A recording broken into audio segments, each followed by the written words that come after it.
Hello and welcome to the Film Pulse podcast. This is episode number 394. My name's Adam Patterson. With me today, we've got Kevin Rakestraw. Hey, Kevin. Hey, how's it going? Good.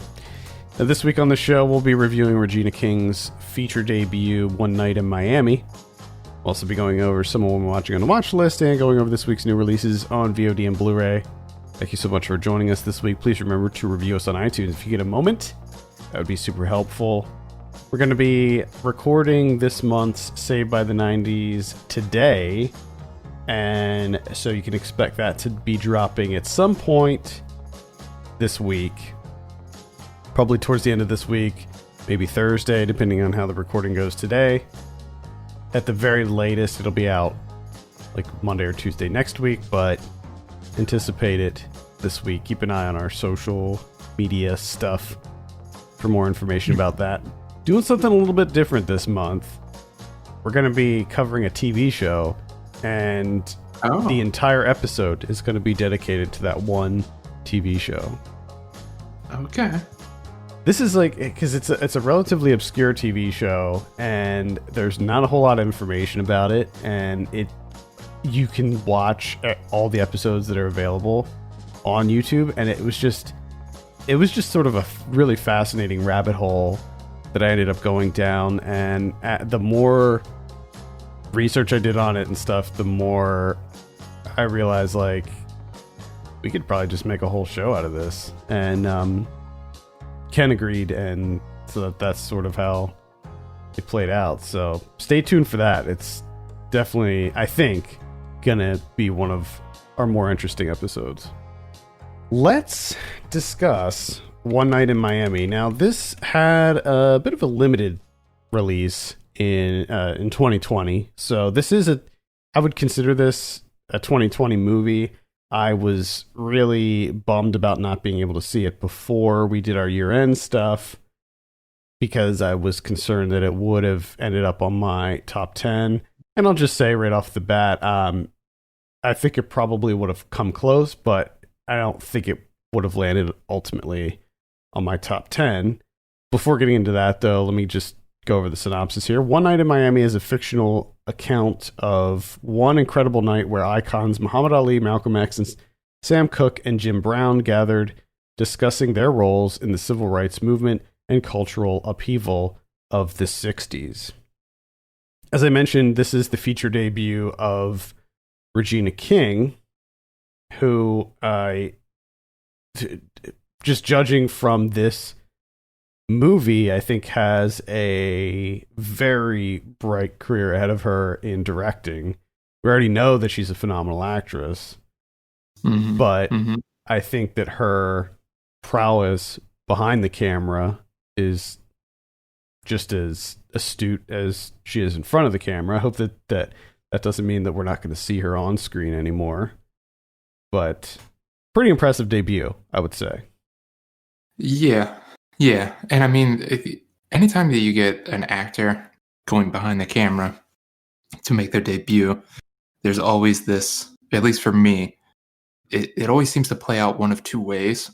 And it's either, are they going to be trying to mark their territory as like a visual director, like, they really want to be, stylized and all that, or are they going to be a director of actors? And I think that's what you get with Regina King here. She's a director of actors, because she got some great performances in this. I mean, that's pretty much the draw for this entire movie, is just phenomenal performances just across the board. I 100% agree with that. I mean, that's the draw of this movie, is the phenomenal cast you have here. Now, looking at the cast, and I guess we can start the discussion there. You have the four main characters, as I mentioned in the synopsis, are icons. These are people who are instantly recognizable by both what they look like, how they talk, their mannerisms, what they wear. I mean, these are all iconic individuals. So when you're making a movie and you have the four main characters be these incredibly notable, incredibly famous figures, I think that you're walking a tightrope to have them be portrayed on screen in such a way that it doesn't fall into parody territory or someone doing an impression, of that person. And I think that it would be completely ruined.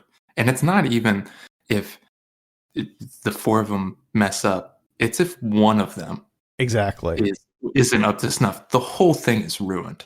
yes, 100%. And I'm just imagining, like, I was just reminded of Wonder Woman 84. There is a guy who plays Ronald Reagan in that, and it is so. I couldn't even tell at first if that person was supposed to be Ronald Reagan, and it was just so awkward and bad.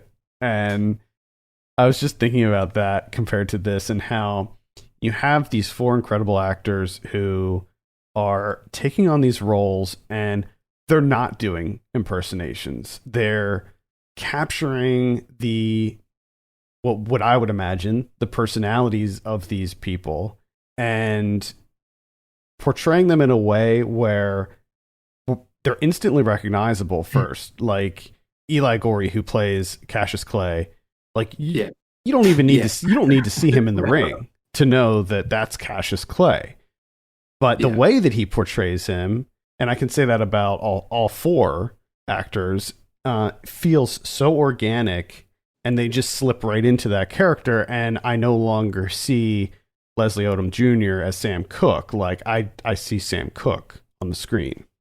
Yeah, and you get back to the if they mess this up or that they're playing these iconic individuals from history. I mean, that's one part of it, which is, monumental enough to try and overcome. But you also have two of these characters have already been portrayed on screen as, like in terms of Malcolm X, you have Denzel Washington doing Malcolm X for the Spike Lee movie. And so you have that too. Not only are you playing Malcolm X, but there's already a definitive performance of Malcolm X by Denzel Washington. Right. And then you have to compete with two. And then with Ali. Yeah. You're not only dealing with the actual person, the icon that you're representing, but there's already performances, award-winning performances that you have to compete with as well. And then Jim Brown, you see him being Jim Brown in all the movies that he's been in since then too. Mars Attacks being the best, of course. But yeah, Aldous Hodge played Jim Brown, and he was really incredible as well. Yeah, but I think my favorite out of the four is Eli Gorey, who I didn't know before this movie, but I like the way that they presented Cassius Clay here in terms of he's kind of the main character because it's all revolved around his fight with Liston, and he's kind of the impetus for all of this happening and all this coming together.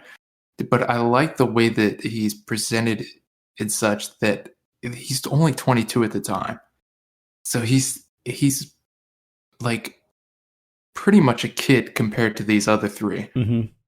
And the way that he's presented as such, where he's just like this big ball of energy and he's not 100% sure what's going on. And he's kind of relying on the three of these guys as his guidance, I thought was really interesting. Because, everything that you've seen about Ali, for the last how many years, decades, he's this towering figure.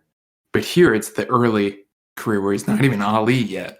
And he's just, a young 20-year-old trying to figure things out. Yeah, and you can see the beginnings of his persona that are starting to develop in this character. He's much more timid than what he would later become, as you said, becoming this when he becomes Muhammad Ali and is this boisterous presence in the ring and in interviews and such.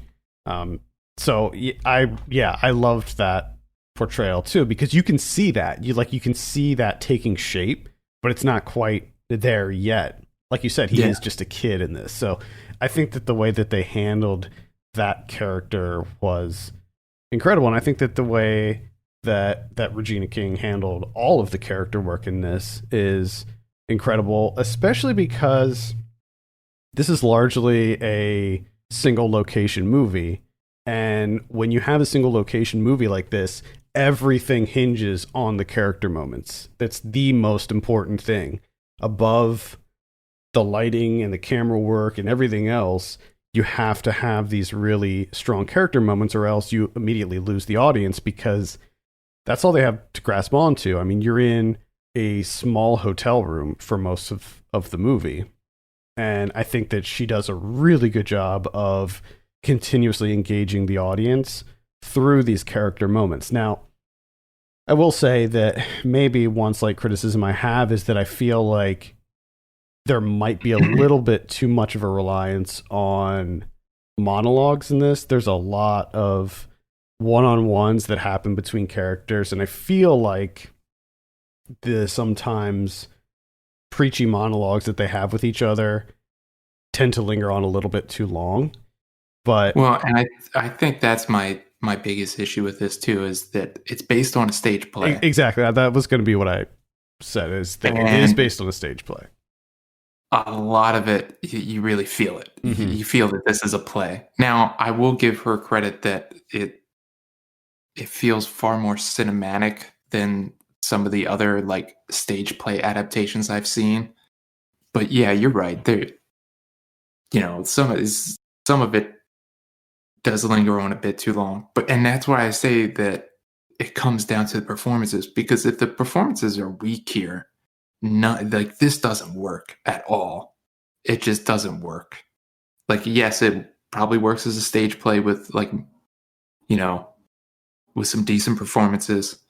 But as a movie, it wouldn't. Like, the performances have to be top notch, and luckily they are here. Now, they don't just they do, especially at the beginning. So at the beginning, there's a little bit of setup so that we can see where each of the four main characters are, both in their lives and in their careers, and then also sort of geographically where they're at, as a little bit of a setup to get everyone into this hotel in Miami after this big fight that Cassius Clay has. And so you don't spend the entire time in the hotel. And I liked all the setup stuff. I thought all the setup stuff was quite good. I thought that the Jim Brown one with Beau Bridges was particularly notable.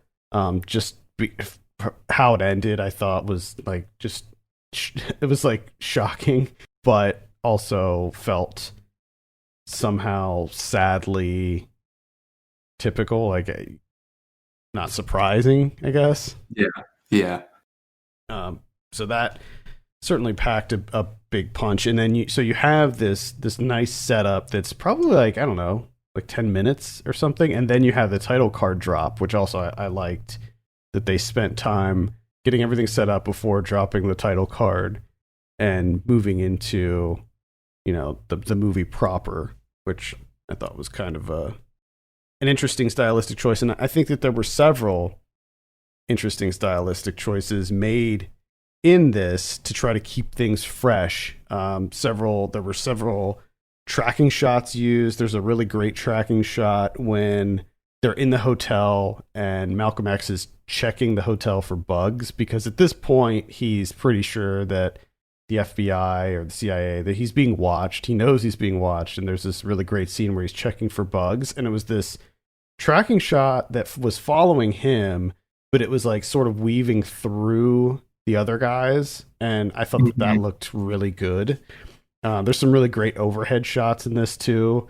One being during the fight, or after the fight rather, that was that's something that I want to point out, not to interrupt you, but I just want to make sure that I don't forget, is that I did appreciate the moments where Regina King could be cinematic. She does excel. And I particularly like that sequence that you're talking about, the overhead shot, where she's recreating these incredible photographs, historical photographs, which is the overhead shot of the fight, the when they end up going to like the little diner at the hotel or the motel Yep. at the end of the movie, and he's Malcolm X is taking his photographs and everything.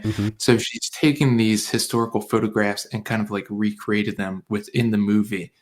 And I think you're right there that she did find these little pockets where she can make it a little bit more cinematic than what you would necessarily see in the stage play aspects of the movie, which is, of course, them just in the hotel room talking. So the little moments that she did find, again, I thought she excelled at. So like you said at the beginning, with her future in this, it will be interesting to see. Yeah, Moving forward. I liked all of the cinematography in this. I thought that it was often subtle but incredibly elegant throughout. Another scene that's just sort of sticking out of my head is when they first pull up. I think it's to the hotel, and it's another overhead shot, and they're all getting out of the car, and all the doors open up at the same time, and there's just these little like kind of nuanced choices that just add to the overall style of the movie. And when you're looking at the four central characters, these are four guys that just exude style. They feel like a bunch of classy dudes, and I think that the cinematography does a good job in accentuating that. Yeah. The other scene that I liked a lot was during a scene when Malcolm X is telling a story about a Sam Cooke show that he went to in Boston. And flashback. Yeah, I enjoyed that as well. It was a flashback scene, and he was talking about this show that Sam Cooke did where the PA system went out. Turned out that it was sort of sabotaged, and so he didn't have a mic. None of the instruments were plugged in. Nothing was working, and how he sort of recovered from that. Not only was it an incredible scene, and I think that that's something to be said about this movie, is that there are several moments that are quite powerful in this movie, and that's an example of one of them, and how the camera starts like I think it starts on stage with Sam Cooke, and then it goes down into the audience, and then it goes through the audience, and how they designed it so that the sound of Sam Cooke singing gradually fades out, and then all you can hear is the audience, clapping and stomping their feet, and then sort of singing along. And I thought that was such a really powerful scene, and it turned out to be one of my favorites of the whole film. I agree. Another thing that I enjoyed, and I think this comes from the screenplay, from the stage play, from Kemp Powers, who apparently is having a pretty phenomenal year so far, because I didn't realize he was the guy that did Soul as well. Oh, I didn't know that either. Yeah. So, and this is his play. But one of the things that I appreciated with this is the four of them. It's not always them having discussions in the hotel room. It is one or two people breaking off and two being left behind and kind of isolated and having discussions. And I found that really interesting, because the way it works in all friend groups is how you interact with certain members of your friend group differently when you're left alone with that person. Like, as a whole, you interact one way, and then if you're left alone with one person of that group, you might act a certain way, and then if you're left alone with another person, you act a certain way. It's always changing, it's always shifting, which I found interesting, especially in the sense that anytime anyone was left with Jim Brown, Aldous Hodge's character, it seemed like he was the confidant. Like, he was the guy that wasn't really like outwardly like Malcolm X or Sam Cooke, where they were kind of having this, they're antagonizing each other, kind of calling each other out. whenever they were left with Jim Brown is when they kind of opened up, and it kind of came out with what they were struggling with, what their issues were at the time, the things that they were dealing with, and he was kind of the person that was there to kind of shoulder that burden for him. Yeah, in a lot of ways, it felt like Jim Brown was like the most grounded one of them all. Yeah, yeah, because I think he wasn't as controversial. Yeah, he was. I mean, he was, but I'm saying he wasn't as out front. Yeah, as everyone I'm saying else, in comparison.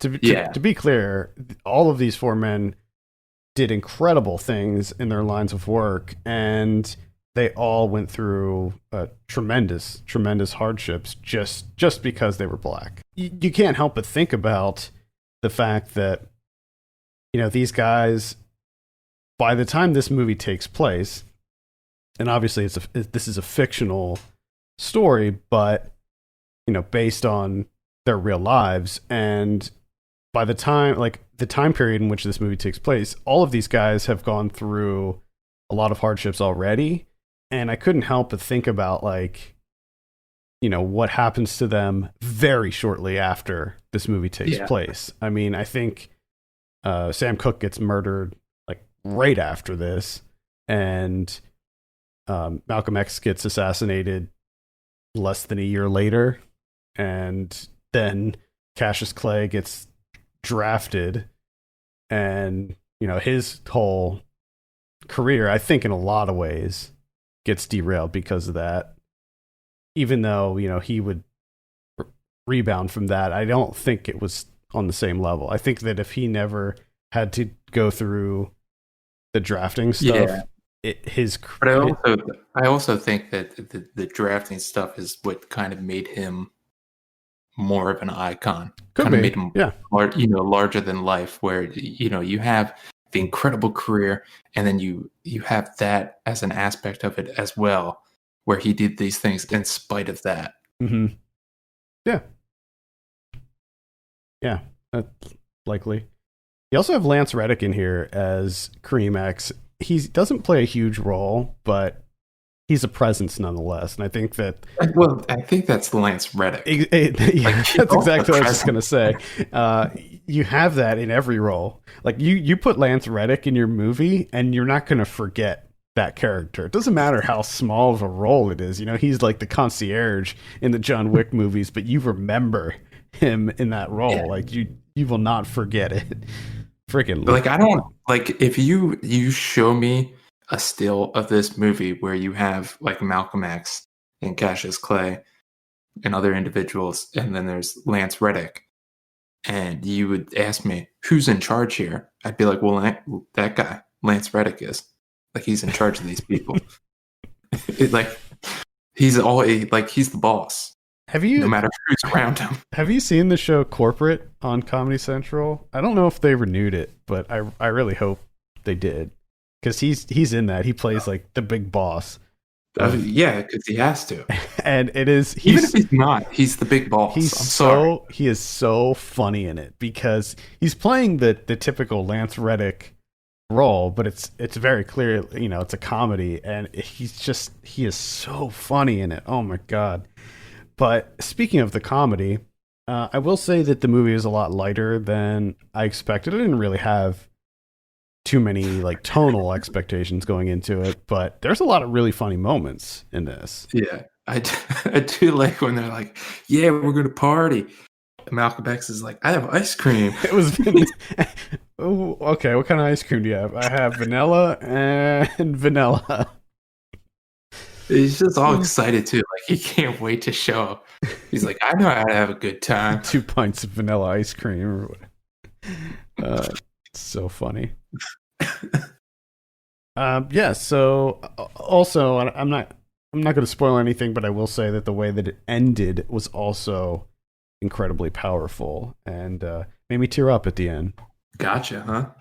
Yeah, it got me. Not majorly, but yeah, started feeling a little bit choked up.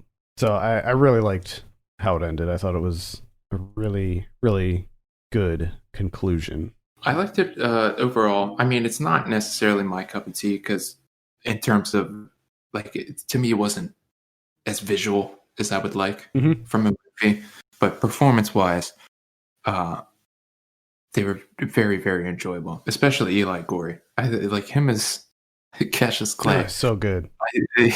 So He was good. just yeah, like his performance really it really held this movie together because he provided a lot of levity in this thing, and he's just like a rambunctious, joyful person in this movie that it really works with everything else that's going on.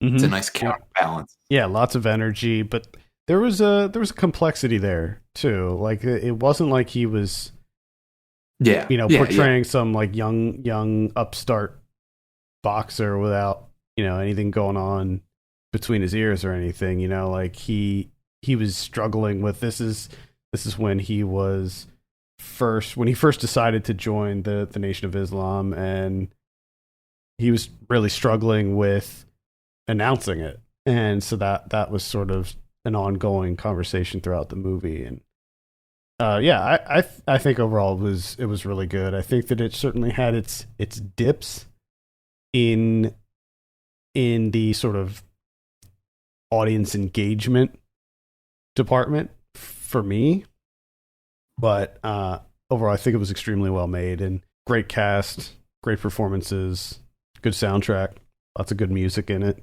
Mm-hmm. So yeah, certainly recommend it. It's on Amazon Prime, so if you're a Prime member, you can watch it right now. Let's go ahead and give it a score. Kim, what are you going to give it out of 10? I'd give it a 7. All right, I'm sitting in the 7.5, 8 on this one, somewhere right in the middle. Definitely recommend it. One Night in Miami. Let's move on. Talk about someone watching. I believe we'll start with you, Kevin. What do you got on your list? I watched Save Yourselves. This is available on Hulu. Hulu. It's Hulu. This is one half of the directing team behind Snowy Bing Bongs. Mm-hmm. Remember that one from a couple of years ago Mm-hmm. with the Cocoon Dance Team. Alex Houston Fisher and Eleanor Wilson. This is Sanita Mani, who is 1/3 of the Cocoon Dance Team. You might know her from Glow as well. Her and John Reynolds play a couple, a Brooklyn couple, of course, that decide that the internet is taking over their lives. Like they're always on their phones. That's all they do. So they decide to disconnect from the internet, go upstate New York to a friend's cabin that he's redoing, and just take a week. Just completely disconnect. No phones, no internet, no nothing. Just hang out upstate New York. But during that time, an alien invasion takes place. And they are the last, essentially, to find out about what the hell is going on. So this is a little alien invasion comedy. I enjoyed it for the most part. It was hitting the spot that I needed it to hit, which was a lighthearted comedy, nothing too complicated. Monty and Reynolds play a good couple. They have great chemistry. Enough funny moments in it, and I like the actual creature design of the aliens. I was kind of surprised by, like, they're very very well done. They're little poofs, so they're like furry footstools. That's all they are.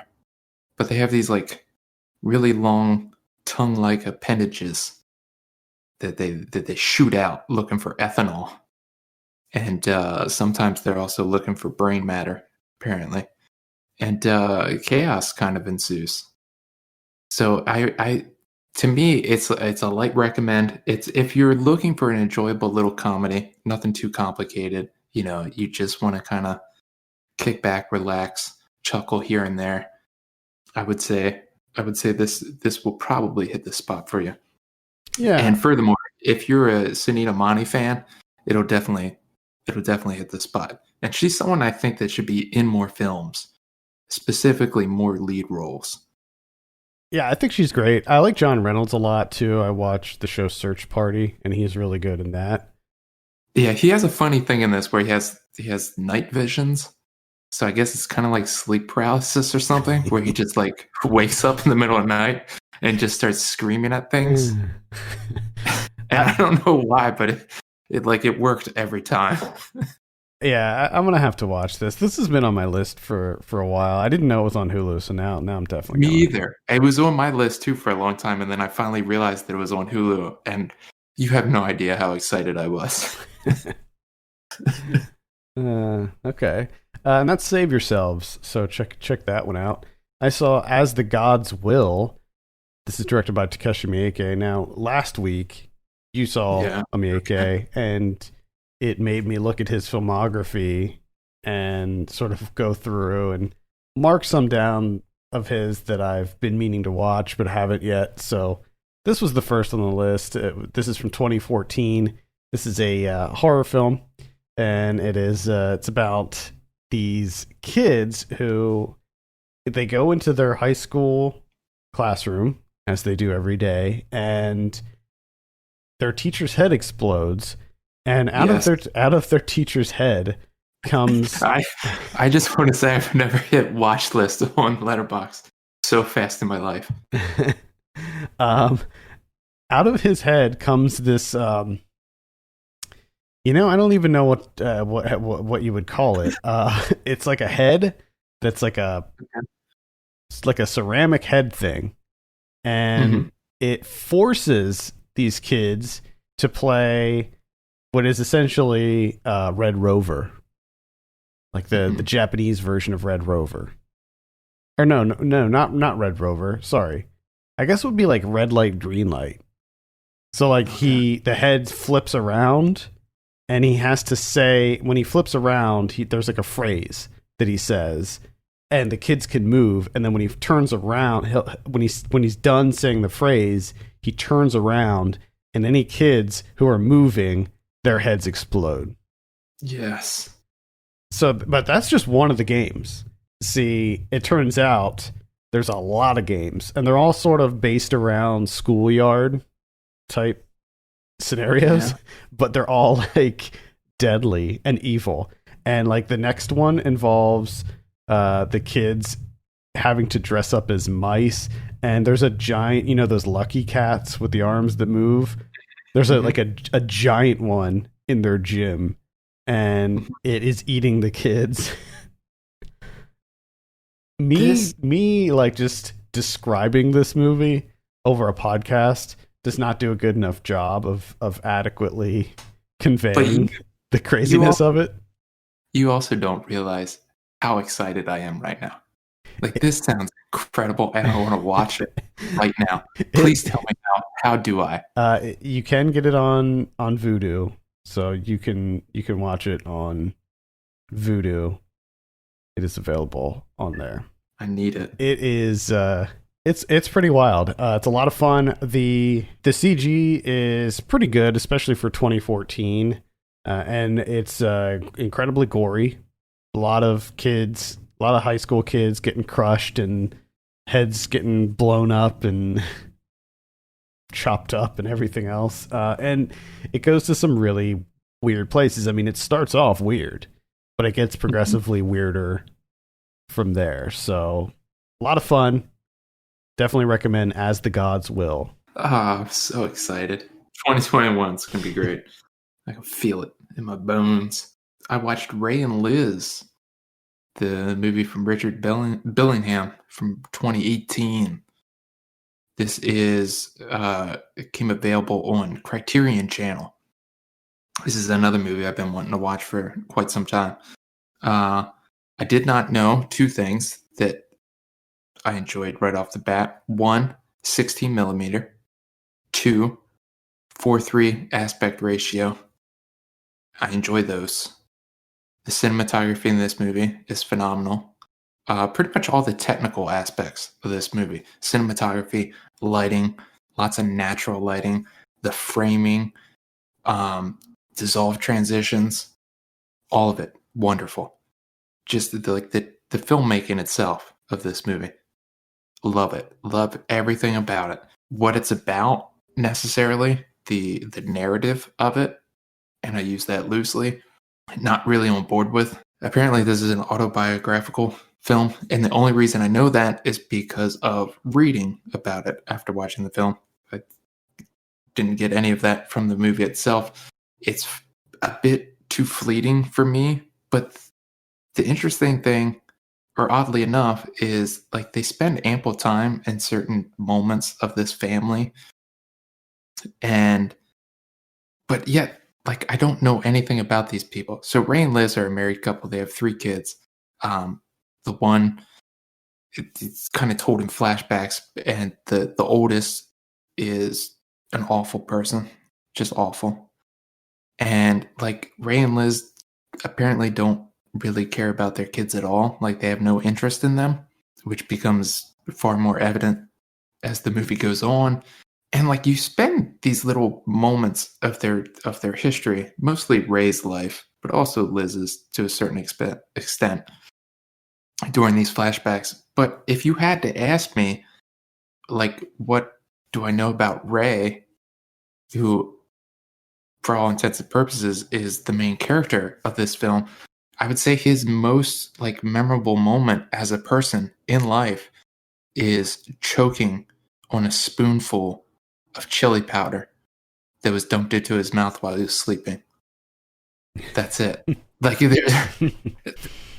and like the present day Ray, like all he does is he wakes up, he has 3 like 2-liter bottle, probably 3-liter bottles of strong homebrew, and he just starts drinking it immediately. Gets shit faced by like 9 o'clock in the morning, and doesn't leave his room. And that's it. Like that's all he does. And he has these little, flashback memories that show, I guess, parts of it. Like my main takeaway is that like these people just wasted their entire lives and accomplished nothing and did nothing with their lives. And that's it. So like again, it was engaging enough because the filmmaking aspects of it are really phenomenal. But at the end of the day, like I don't know anything about these people, these characters. Like they're barely people. Mm. All right. That's Ray and Liz. Yeah, I remember when this came out, I had like a mild interest in it, and I always liked the poster for it. Like I always thought that poster was really striking. I was always into that. There's a lot of imagery in this. There's a lot of frames that are striking enough that I'm excited to see what he does. Like this just wasn't it for me. Okay. The only other one that I will mention is Fatman. This is directed by Esol Nelms and Ian Nelms. This is the one with Mel Gibson as Santa Claus. Oh, you did it. Yeah.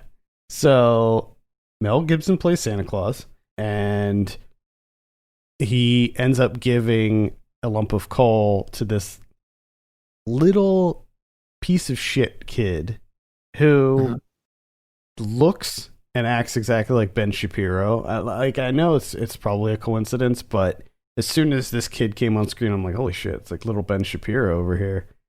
And even smaller than the real Ben Shapiro. Dude's only like 4'11". Yeah, 4'7". Yeah, he's 4'7". Yeah, this is like a little kid, so he's slightly shorter than Ben Shapiro. So he taller than Ben Shapiro. And what this kid does is he's like in the science fair every year, and he wins the science fair every year. And this year he lost the science fair to this girl, so he pays a hitman to kidnap the girl and threatens to electrocute the girl with a car battery unless she says that she cheated on the science fair and had her parents help so that he can win. So he ends up getting a lump of coal for Christmas, and this pisses him off so bad that he hires the hitman to go after Santa and kill Santa. But in this world, Santa is not necessarily the same exact Santa that we all know. He's a little bit different. He's a little bit more grizzled. He's a little bit more Mel Gibson. And it's it's a slightly goofy action comedy that maybe makes some broad statements about parenting and how like their margins, like Santa's margins, are getting slimmer because he gets a subsidy from the government to continue his operation, and that like every year there are fewer and fewer good kids, so he's giving out less toys, and therefore manufacturing is like slowing. So there's some kind of weird statement going on there. And then there's also this thing that happens where, because he's not making enough money with his government subsidy, that he ends up signing a contract with the US military, and the elves start making like computer boards for fighter jets. So there's like that whole aspect of it too. None of that works particularly well. Any like messages or statements in this movie are just completely overshadowed by the fact that this is, you know, a B movie. It's like it's goofy. So I think that was my biggest problem, is that it didn't just embrace it enough. Like, it doesn't take itself completely seriously. Like, it's not a serious movie, but at the same time, I think that it could have been a little bit more fun. Now, with that being said, it's still pretty rowdy. It's still a pretty good time. I mean, seeing Mel Gibson as I almost said Bruce Willis, because seeing Mel Gibson as Santa, and like, you know, shooting guns and being in these action scenes, it's fun, but it's too fleeting. The big showdown that he and Walton Goggins has is great, but it's like at the very end of the movie, and I like, for it being sort of this action movie, I wanted a little bit more out of it. Walton Goggins plays an incredible bad guy role, as always. He just completely owns the role, and he's really funny in this. So, you know, I give it a light recommend. There are some amusing moments to it. I will also highlight Marianne Jean-Baptiste is in it, and she plays Mrs. Claus, and she is incredible in this, as always. So yeah, they did some interesting things. It's certainly not a conventional action movie, and it's definitely unique. I mean, you haven't seen a movie like this before, so on that level, you know, I give it a light recommendation. Fatman. This is on VOD right now. All right, let's take a look at what we have on VOD this week. On the 19th, we have Clapboard Jungle. This is a documentary about 5 years in the life and career of an independent filmmaker, supported by dozens of interviews, posing one question: how does an indie filmmaker survive in the current film business? Features interviews with Guillermo del Toro, Richard Stanley, Barbara Crampton, Paul Schrader, Tom Savini, George Romero, Michael Bihn's in there, Frank Henenlotter. You know, I've just seen so many of these. Like they have a lot of really great interviews in there, but the thing is, like, and I don't mean this in like a negative way towards any of these people. They're all amazing people, but all of these documentaries that are about horror movies in some way have the same people. Like it's the same, you know, panel of individuals that tend to do interviews for all of these movies about making movies. If it's about making indie movies, it would be nice to have like contemporary indie, right? I mean, like not people that have been in it for years. Yeah, like Guillermo del Toro. Like I can understand. like I can totally get where he might have some perspective when it comes to maybe early in his career. But even if you look at his early movies, like, the dude's been pretty successful since the beginning. Now, Richard Stanley, on the other hand, Richard Stanley has a little bit more of a storied career in Hollywood and getting his movies off the ground. I mean, it took after The Island of Dr. Moreau, he like disappeared off the map for like more than a decade. So yeah, I know about this one. I don't think it's going to be for me. No. Also on the 19th, we have The Village in the Woods. This looks like some sort of maybe a gothic style horror movie. The tagline for this one is "The Demon Awakes." We have Stallone, Frank that is, which is a documentary about Frank Stallone. Oh, okay. I'm sorry, that title. Stallone, Frank that is, the most unknown famous entertainer in Hollywood. I disagree with that. I think a lot of people know who Frank Stallone is. But I mean, I think a lot of the documentary is about what it's like to be living in his brother's shadow, which that could yield some interesting thoughts and anecdotes, but not enough for me to seek this one out. No, and I don't think it's enough to warrant 73 minutes. I agree. We have 10 Minutes to Midnight. This is a horror movie. Late Night Bites. It's about a DJ. Something happens. Maybe vampires attacking. Yeah, I've actually heard decent things about this movie. It stars Caroline Williams, who was in Texas Chainsaw Massacre 2. I've seen her in several of these sort of the aforementioned horror documentaries over the years, but I can't recall if I've actually seen her in any movies. So interesting. Yeah. On January 21st, we have Flinch coming out. A young hitman falls for a girl who witnesses him commit a murder.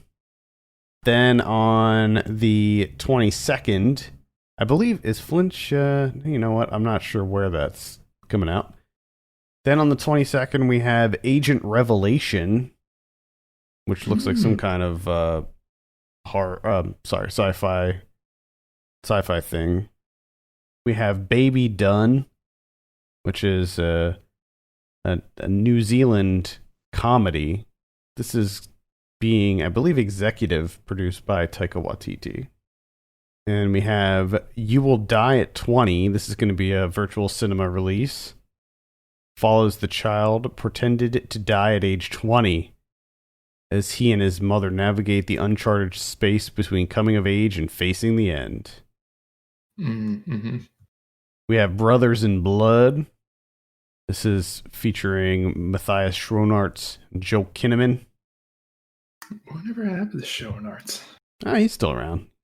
Yeah, but seemed like he blew up and then just straight down. No, he was in something. He just stopped showing up, though. Well, he started doing, wait, I just saw him in something like not too long ago. What the hell was it? Schoenaerts. All I can think of is that movie with Tom Hardy. Pops up in the bar and he's like, "Hey, do you guys have Zima?" I can't remember what that movie was called, though. What did I just saw him in something. What the fuck? I have to look this up. He was in The Old Guard. Okay. That's what it was. He was in The Old Guard that came out last year. He was really good in that, actually. Hey, you guys have Zima? He's a really great actor, and I think that one of the things that makes him great is how malleable he can be. Like, he can pretty much be from any area of the world. Mm-hmm. Like, he's able to just throw on any type of accent, and you could just believe that he's from whatever region, his character is. He's just so good at doing that. Anyway, this movie doesn't really appeal to me. The tagline for this one is "Loyalty has a price." It's a crime thriller from the looks of it. I bet you that price is blood. Well, yeah, could be. Yeah, could be. I bet you any money. I like Joel Kinnaman too, and I feel like he's been underutilized in the industry as well. He was in that Altered Carbon first season. He was great in that. But that's the most recent thing that I can. I mean, I know he's been in stuff since then, but I think that's the last time I saw him in anything meaty. He's another really, he's another type of actor who can play pretty much someone from any country. I think he might be Swedish. Sure. On Blu-ray this week, we have the 4K version of They Live. We have the 4K version of Prince of Darkness. Interestingly, I believe it was John Carpenter's birthday yesterday. So I don't know if that's a coincidence or what. We have Accepted from 2006, starring Justin Long. Justin Long. One that I know that you might be interested in is Joint Security Area from 2000 is coming out on Arrow. Arrow's releasing that one. Nice. Really, really great film. Time for a rewatch. We got a Serbian film from 2010. Gonna put that one on your list? No. You know, I still haven't watched that whole thing, and I refuse to. Yes, correct. The Curious Dr. Hump from 1969. That's an American genre film archive release. Giant from the Unknown from 1958. The Hand That Feeds the Dead from 1974, starring Klaus Kinski. Got Dreamland from, I think that came out last year. It says 2019 here. That's the one with Margot Robbie and Finn Cole. That looks quite bad. It's a period piece. Gangster movie. We have The Kid Detective. Taxi Girls and Heavenly Desire from 1979. Batwoman and the Panther Women. It's another double bill there. We've got Spiral. This is on Shudder too. If you have Shudder, you can watch that one. I talked about this one a while ago. It's all right. It's not worth owning on Blu-ray. Got Max Cloud, starring Scott Adkins. It's a sort of a sci-fi action movie. Blue Monkey from 1987. They breed, they hatch, they kill. They hatch? So they hatch? That was my question. I clicked on it because it said they hatch. And I'm like, monkeys hatch? What? These hatching monkeys? It says, the funny thing is the title is Blue Monkey, and then underneath of that in parentheses it says insect. Blue Monkey, insect. Yeah, reading the synopsis here, it doesn't seem to be anything about monkeys. Very strange. The cover doesn't show an insect or a monkey or anything. It just shows a guy screaming. He's all sweaty, and then there's like this green ooze that's being splashed about. It's a worm-like creature.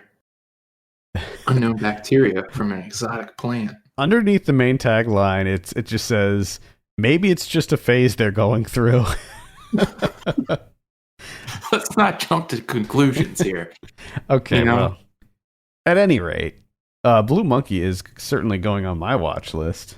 Yes, 100%. I didn't talk about it because I think we were like in the middle of a break or we were doing our year-end stuff, but I did watch American Rickshaw. Yeah, several weeks ago, and it is pretty incredible. So definitely recommend American Rickshaw. Martin Eden is coming out. That's from last year. Ended up on a number of top 10 lists. Ken had this on his top 10 list. I know that. Toys of Terror from last year. I've got couple kung fu movies here. It's another double bill. I guess this is some sort of series they're doing here. Where there's these like kind of grindhouse double features. This one's The Black Dragon and Enforcer from Death Row. Casper from 1995 is getting some sort of re-release here.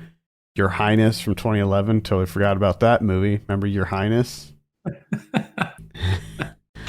Remember that? I'm being reminded of so many things. Justin Long, Your Highness. Man.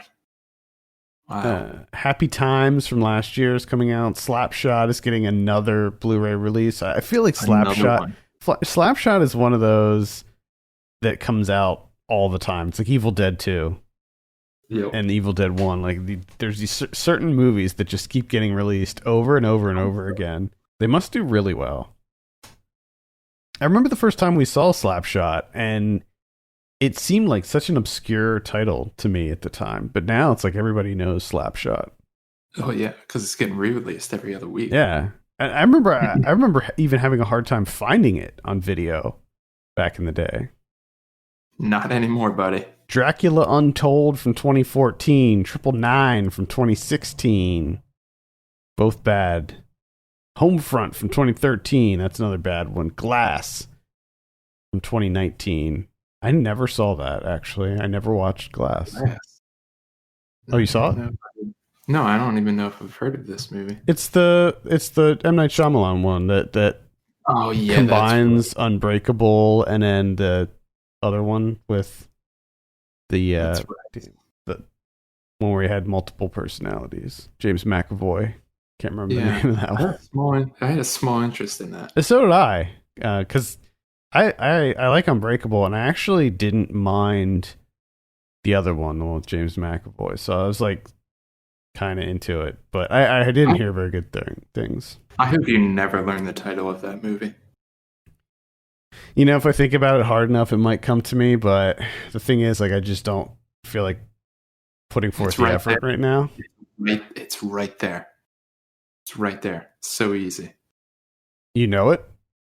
Yeah, I know it. Oh, it's like... I'm not going to tell you. Oh, wait. Split. Was it Split? Was that the name of it? Was that it? Maybe. I don't know. Could be. I'm pretty sure it was Split.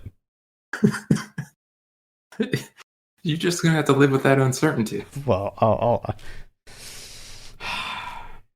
right. Well, I was going to say I'm going to look it up after the show, but I just don't want to give it. That'd be giving into it at that point.